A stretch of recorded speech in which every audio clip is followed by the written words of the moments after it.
Good afternoon everyone. आज के lecture में हम क्या आधुनिक भारत का इतिहास देखेंगे, जो हम बहुत टाइम से नहीं पढ़ पा रहे हैं। तो जो हमारा आगे का टॉपिक था, हमने क्या सविनय अवज्ञा आंदोलन हमको पढ़ना था।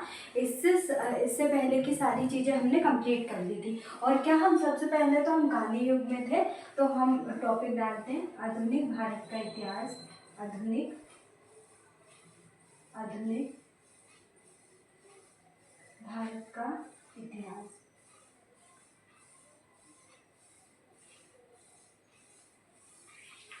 इसमें हम गांधी युग पर थे, यह हमारा लास्ट रहेगा। तो गांधी युग जो कि कब से कब तक था? गांधी युग 1919 से लेके 1948 तक, ईस्वी तक ये टाइम पीरियड था।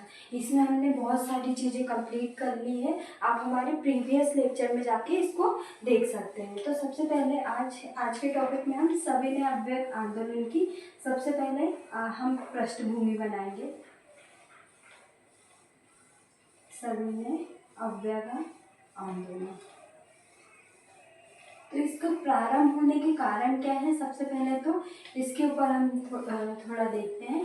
तो जो सविनय अवज्ञा आंदोलन है, इससे पहले भी एक बार आंदोलन क्या स्टार्ट करने का कहा गया था, पर क्या चोरा चोरी कांड घटना हो गई थी। उसके बाद इसको स्थगित कर दिया था सविनय अवज्ञा आंदोलन को। उसके बाद अभी दोबारा से क्यों स्टार्ट किया? क्योंकि जो गांधी जी के द्वारा इरविन जो वॉयसर आए थे, उनके समक्ष कुछ मांगे रखी थी।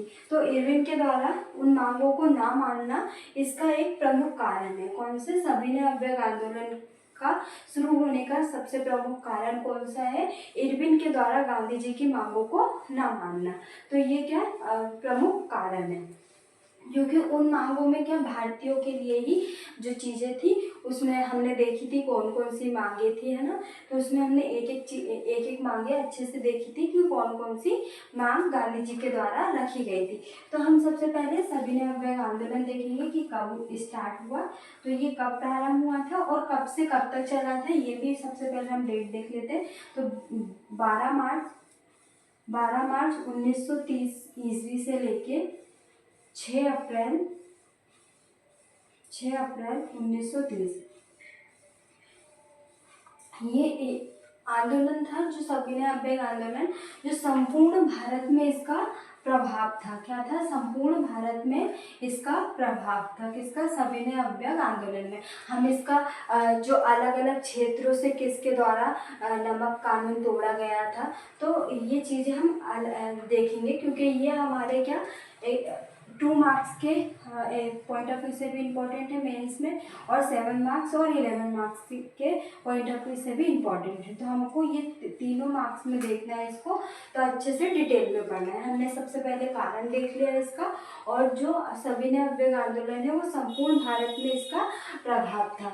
और ये कब से कब तक था? तो 12 मार्च 1930 से लेकर 6 अप्रैल 1930 तक चला। अब हम देखते हैं इसका उद्देश्य क्या है। तो उद्देश्य देखते हैं कि किसी भी आंदोलन का प्रारंभ होने के कुछ भी कोई ना कोई उद्देश्य रहता है कि इसका उद्देश्य क्या, कि अंग्रेजों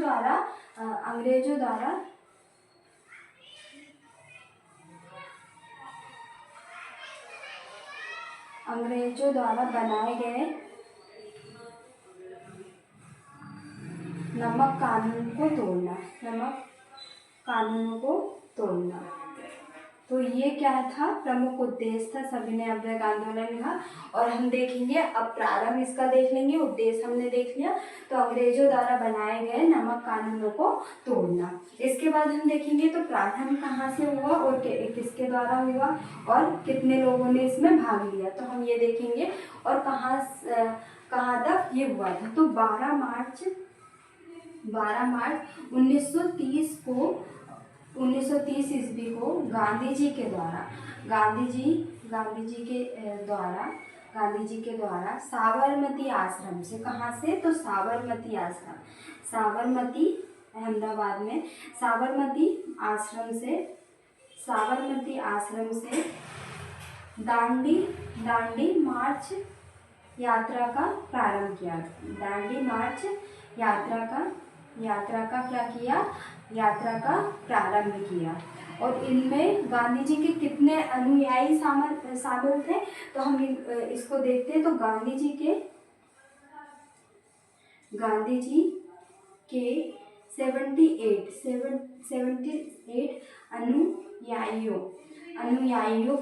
अनुयायियों के साथ साबरमती से दांडी मार्च यात्रा का क्या किया था, प्रारंभ किया था। और कितनी मील की यात्रा की थी, तो 240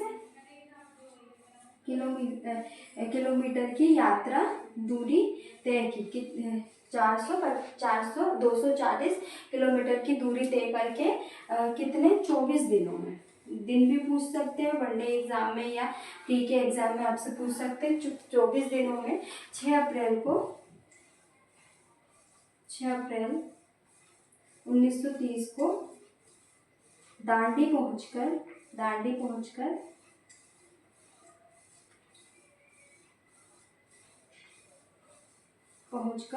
नमक कानून तोड़ा गया।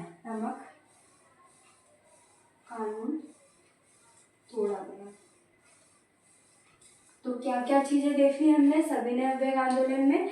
एक तो क्या, इसका कारण हमने देखा कि गांधी जी की मांगों को ना मानना, और भी अन्य कारण है, प्रमुख कारण यही है। और गांधी जी के द्वारा भी भारतीयों के पक्ष में ये चीजें रखी गई थी। इसके बाद हम देखेंगे तो जो आंदोलन है उसका प्रभाव क्या था।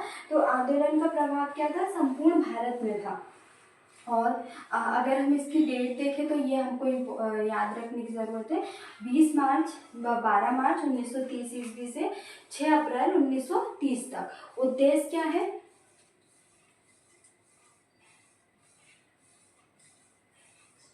तो उद्देश्य क्या है, अंग्रेजों द्वारा बनाए गए नमक कानूनों को तोड़ना। और प्रारंभ कब हुआ था, तो 12 मार्च 1930 को गांधी जी के द्वारा साबरमती आश्रम से दांडी मार्च यात्रा का क्या प्रारंभ किया था। और उनके कितने अनुयायी थे, तो 78 अनुयायियों के साथ मिलकर 240 किलोमीटर की दूरी तय की। कितने 24 दिनों में 6 अप्रैल 1930 को दांडी पहुंचकर नमक कानून को तोड़ा गया। अब हम इसमें देखेंगे कार्यक्रम में क्या क्या चीजें शामिल थी। हमने उद्देश्य देख लिया, और प्रारंभ कहाँ से हुआ ये भी हमने देख लिया, और इसका हमने कारण भी देख लिया। अब हम देखेंगे कि कार्यक्रम में क्या क्या चीजें शामिल थी।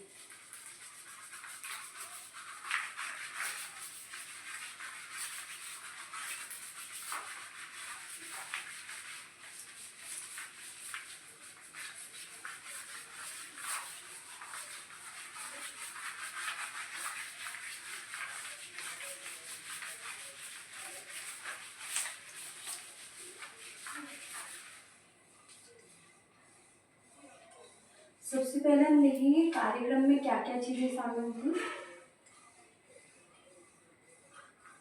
तो कार्यक्रम में जो सभी नमक कानून है,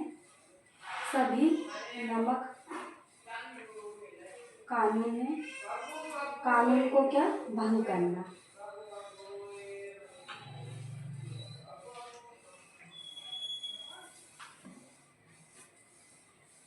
अब इसमें देखेंगे हम पॉइंट वाइज लिखते हैं। एक तो क्या, सरकार के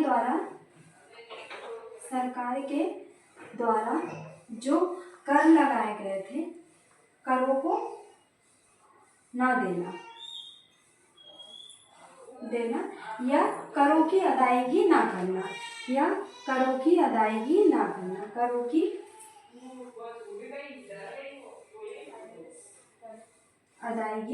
करना, तो ये दोनों ही हम लिख सकते हैं। इसके बाद थर्ड पॉइंट में हम विद्यार्थियों के द्वारा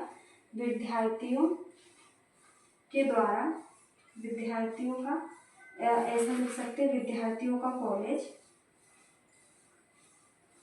सेवकों का सेवाओं, और वकीलों का न्यायालय,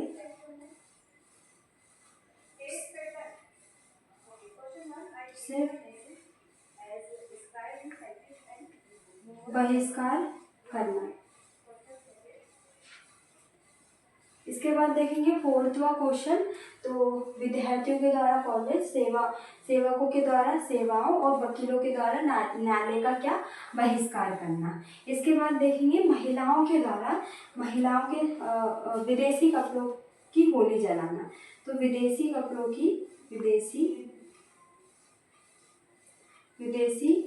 की होली जलाना।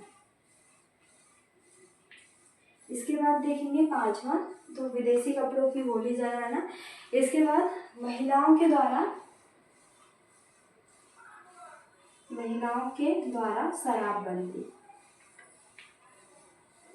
शराब बंद करवाने के लिए धरना, है ना।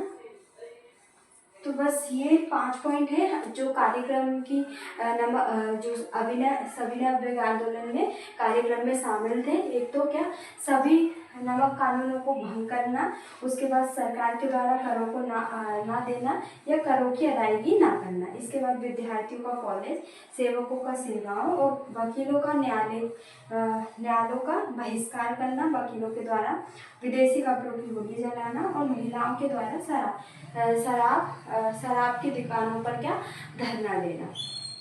तो हमने ये सविनय अवज्ञा आंदोलन के कार्यक्रम देख लिए। नेक्स्ट लेक्चर में इसकी हम देखेंगे कि किन किन क्षेत्रों में इसका कहाँ कहाँ पे विस्तार हुआ। उसके बाद हम देखेंगे कि अंततः ये खत्म कैसे हुआ। तो हम ये चीज़ें एक लेक्चर में कंप्लीट कर लेंगे। सबसे पहले तो हम किन किन क्षेत्रों में विस्तार हुआ, किसके द्वारा नमक कानून कहाँ कहाँ पे तोड़ा गया, तो देखेंगे पूर्वी क्षेत्रों में, पश्चिमी क्षेत्रों में, दक्षिण भारत में, क्योंकि ये जो आंदोलन है वो संपूर्ण भारत में हमको देखने को मिला है।